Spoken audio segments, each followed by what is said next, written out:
Bonsoir les amis, comment allez-vous ce soir? Rock Your Life, Rock Your Life, l'émission qui bouge, qui vous questionne et qui vous fait bouger. Et justement, l'émission ce soir bouge puisqu'elle change de formule. Ce soir, nous sommes en plus live, c'est-à-dire il va y avoir sous forme de dialogue, sous forme d'échange. Nous avons la chance ce soir d'avoir un invité, en l'occurrence ce sera une invitée, Christine Andry. Et nous allons passer sous le mode de dialogue. Vous allez pouvoir toujours chatter, envoyer vos messages. Je ne vais pas les incruster dans un premier temps puisque nous allons d'abord faire connaissance avec Christine Andry qui est coach.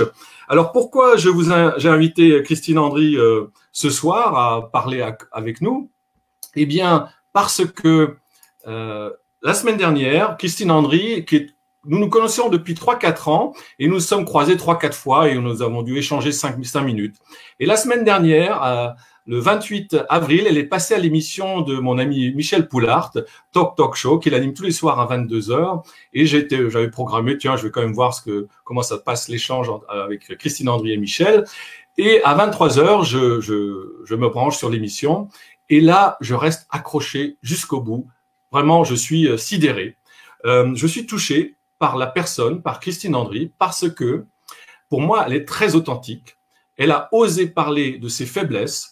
Elle a osé en parler comme vraiment peu de gens osent le faire. Et donc, je l'ai trouvée très authentique. Et elle a osé montrer sa vulnérabilité. Et je crois que c'est le thème de ce soir, de la vulnérabilité. Donc, chers amis, je vous propose d'accueillir notre amie Christine Andry. Bonsoir, Christine. Bonsoir, Francis. Alors, on va pas se vous voyer puisqu'on se connaît, on se tutoie. On va pas faire comme à la télé où en dehors des plateaux, on se vous tutoie et sur le plateau, on se voit. Alors, comment tu vas ce soir? Eh bien, c'est toujours un petit peu compliqué émotionnellement, d'autant plus qu'on est dans une pleine lune qui n'est pas forcément très favorable. Mais tous les jours, je progresse un petit peu sur ce côté émotionnel.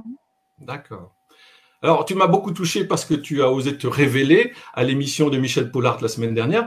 Qu'est-ce qui t'a poussé à participer à cette émission? Ce qui m'a poussé, c'est qu'en fait, cette période de confinement n'a pas été forcément très favorable en ce qui me concerne. Déjà parce que j'ai été touchée par un virus, je ne sais pas lequel, certainement peut-être un Covid déguisé ou autre. Hein. Donc, j'ai déjà été un petit peu malade. Hein. Et je ne me sentais pas forcément très bien émotionnellement. Donc, beaucoup de choses sont ressorties liées au fait de ne pas être bien, liées au fait de ne pas avoir de lien social.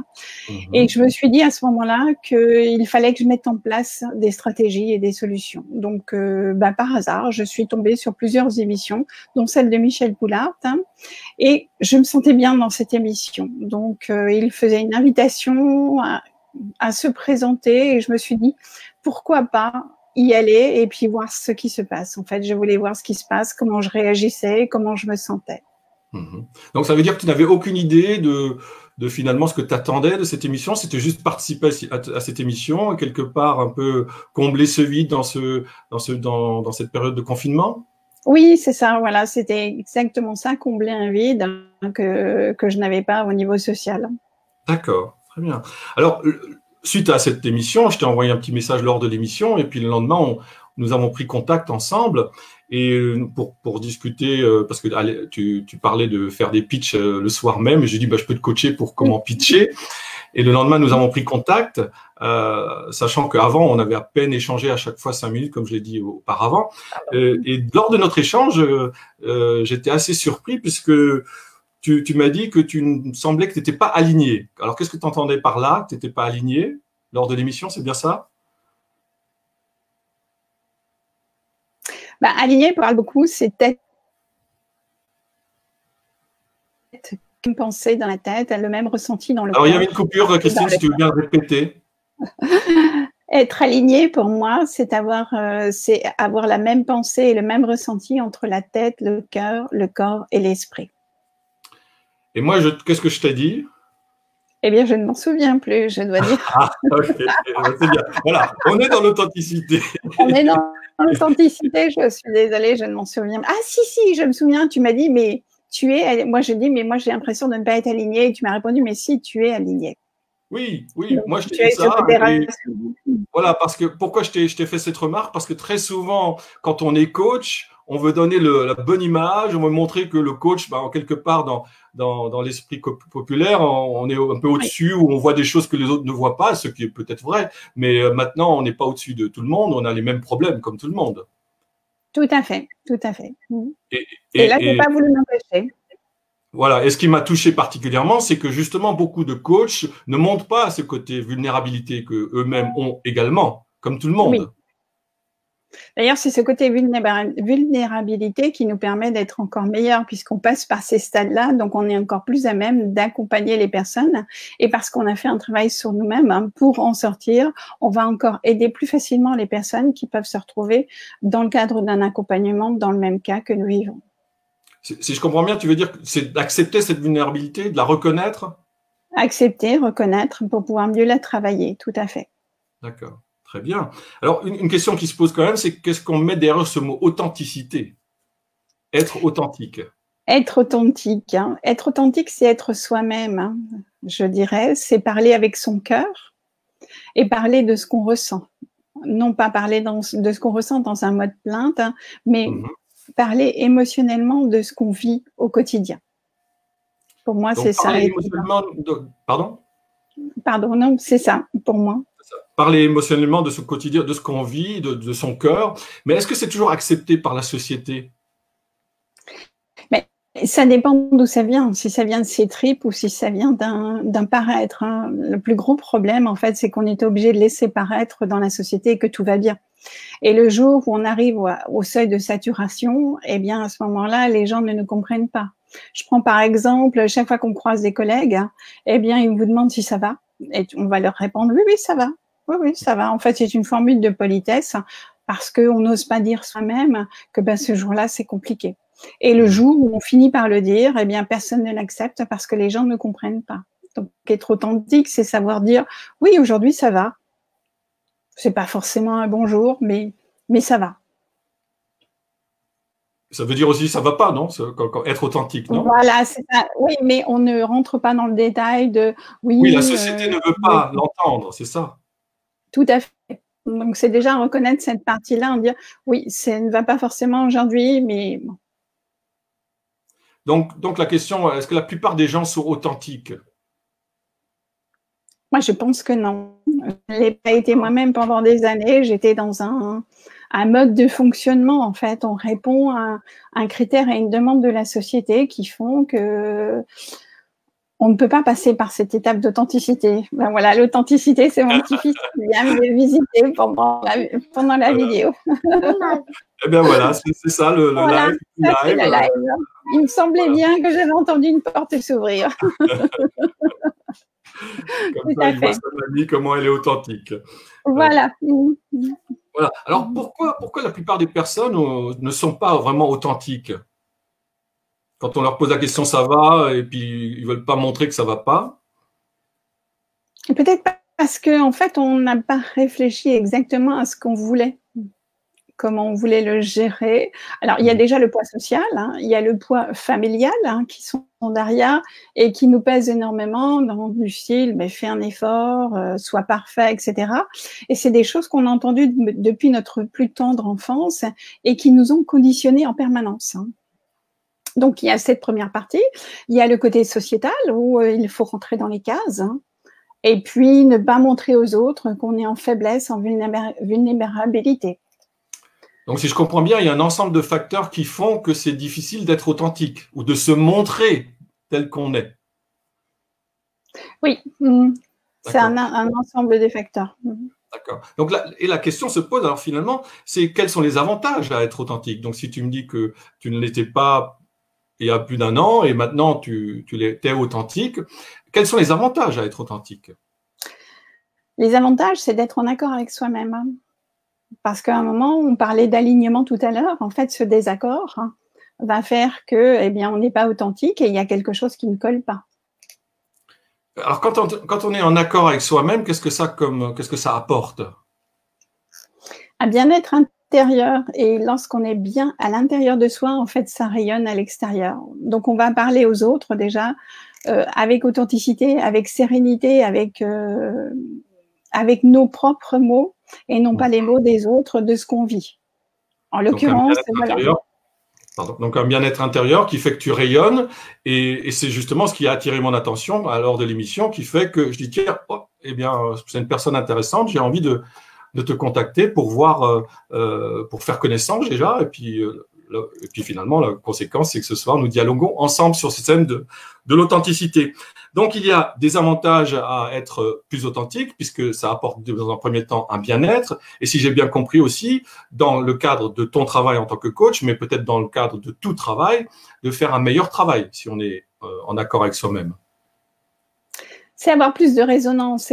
On ne peut pas qualifier ça de meilleur ou de moins bon. Lorsqu'on accompagne, on est vraiment dans l'accompagnement.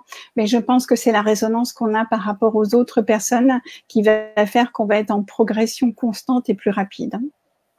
Voilà, donc plus d'efficacité dans ton travail oui. Et donc forcément tu feras ton travail plus efficacement et les personnes que tu vas suivre, que tu vas coacher. D'ailleurs, tu nous as pas dit vraiment ce que tu fais exactement.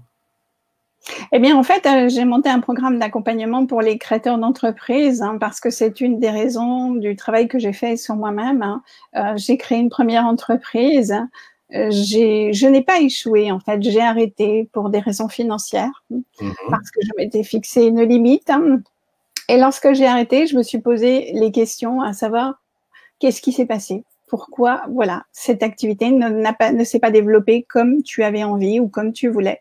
Et donc, en me posant les questions, j'ai eu des réponses. Et je me suis aperçue qu'il avait manqué beaucoup de choses, notamment en matière de savoir-être. À savoir, une question que je me suis jamais posée, c'est le pourquoi. Pourquoi tu veux créer ton entreprise? Pourquoi tu veux être indépendante? En fait, j'étais déjà dans le résultat. Voilà, je veux être indépendante parce que j'ai envie de m'accomplir, parce que j'ai envie de démarrer une activité, parce que je vais accompagner les créateurs, etc. Mais je m'étais jamais posé la question d'un vrai pourquoi. Le pourquoi tu veux, toi, créer ton entreprise. Donc, je travaille avec les créateurs d'entreprise sur le pourquoi, le comment, le fameux, je sais plus comment on l'appelle, par rapport aux commerciaux, le PQCQP. Pourquoi, comment, etc. Donc, non, mais je l'ai transformé un petit peu, voilà, sur la création d'entreprise. C'est le CQQ, c'est occupé. Bon, pour ceux qui ne connaissent pas, ce sont les premières lettres des 7 questions que l'on pose, questions ouvertes. Mais tu mets l'accent sur l'aspect, le pourquoi, trouver un sens à sa vie. Et souvent, on est dans l'action et on ne réfléchit pas vraiment quel est le sens, pourquoi on fait ça. Et donc, tu comprends bien le fait de réfléchir à trouver un sens pourquoi on fait une certaine chose, une certaine activité, un certain projet, permet d'être plus en accord avec soi-même. Tout à fait, tout à fait. Et ça permet en fait de pallier tous les écueils. En matière de création d'entreprise, c'est pas linéaire. C'est pas linéaire, c'est fait de montagnes russes. Ces montagnes russes, comme par exemple avec le Covid, elles sont parfois super importantes pour le chef d'entreprise. Et si on n'a pas travaillé sur le sens de pourquoi on crée son entreprise, à partir de ce moment-là, ça va être beaucoup plus difficile à vivre. Alors, quelques commentaires sur le chat, donc je vais les diffuser. Il y a voilà. Alors il y a Rosemary qui nous dit être authentique, c'est peut-être l'idée qu'aucune réaction n'est positive ou négative. Commentaire? Non, c'est que j'accepte la réaction sans que ça ait d'impact sur moi.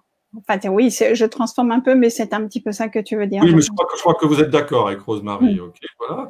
Il y a Camille, qu'est-ce qu'elle nous dit? On se sent mieux lorsque l'on est authentique. Je crois que c'est le message que tu veux faire passer, Christine, ce soir. Ok. Alors, il y a Rosemary aussi qui nous dit « Pourquoi parler davantage? Dans quel but ?» Oui, c'est vrai, c'est une bonne question. C'est la question que j'ai posée. Je crois que c'est peut-être pour prendre conscience. Enfin, je ne sais pas si tu veux répondre, Christine.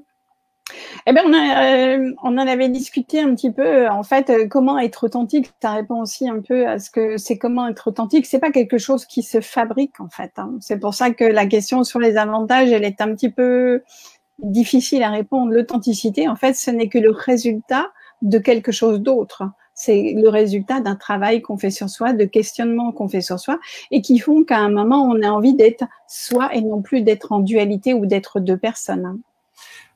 Oui, alors moi je répondrais à Rosemary dans le sens que l'avantage, c'est pour motiver les personnes à faire un travail sur soi pour être plus authentique, parce que Tout c'est à fait. montrer que c'est dans l'intérêt, puisque tu nous parles d'un bien-être pour toi-même, et aussi du coup, tu fais un travail bien meilleur, et donc tu accompagnes mieux les d'autres personnes.